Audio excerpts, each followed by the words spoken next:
PPP విధానము అని చెప్పి ఇప్పుడు వైసీపీ దాని గురించి గట్టిగా దుష్ప్రచారం చేస్తున్నారు. పీపీపీ విధానము ఏంది అని అంటే ఈరోజు గర్వంగా నేను తెలుపుకుంటున్నాను, అది ప్రో పూర్ పాలసీ, అంటే పేదవాళ్ళకి అనుకూలంగా ఉండే పాలసీ. అదే ఈ కొత్త పీపీపీ విధానము అని చెప్పి నేను తెలుపుకుంటున్నాను.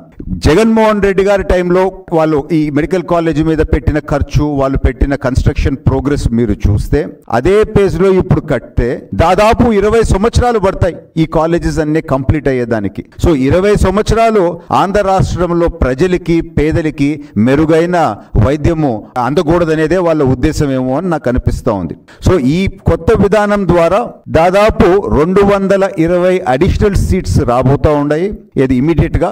అండ్ 110 దాంతో పేదవాళ్ళకే ఈ అడిషనల్ సీట్స్ రాబోతున్నాయి అని చెప్పి నేను తెలుపుకుంటున్నాను. అన్నిటికన్నా ముఖ్యమైన అడ్వాంటేజ్ ఏంది అని అంటే మీరు చూస్తే గతంలో కోవిడ్ టైంలో వైఎస్ఆర్ పార్టీకి సంబంధించిన ఏ ఒక్క ఎమ్మెల్యేకో ఏ ఒక్క మంత్రికో కోవిడ్ వస్తే ఒక్కరన్నా ఆంధ్ర రాష్ట్రంలో ఉండేరా అండి? అందరికందరూ పక్క రాష్ట్రాలకు వెళ్ళిపోయినారు, ముఖ్యంగా హైదరాబాద్కో లేకపోతే వేరే రాష్ట్రానికో కార్పొరేట్ హాస్పిటల్స్లో వాళ్ళు మంచి వైద్యము పొందేదానికి వెళ్ళిపోయినారు. అంటే వాళ్ళు ఉన్న 5 సంవత్సరాలు పేదవాడికి ఏదన్నా జబ్బు వస్తే ఇక్కడ గవర్నమెంట్ హాస్పిటల్స్లో సరిగ్గా లేకపోయినా కానీ వాళ్ళకి ఓకే, కానీ వాళ్ళకి మాత్రము మంచి ట్రీట్మెంట్ కార్పొరేట్ హాస్పిటల్స్లో రావాలా అనే బుద్ధి ఒకసారి ఆంధ్ర రాష్ట్ర ప్రజలు గమనించాలి. అటువంటి పరిస్థితి రాకూడదనే కార్పొరేట్ స్టైల్, అటువంటి world class quality medical facilities Andhra రాష్ట్రంలో తేవాలనే ఈ కొత్త విధానము ఈ కూటమి ప్రభుత్వం తీసుకొని వస్తూ ఉంది అని చెప్పి మాత్రము నేను తెలుపుకుంటున్నాను.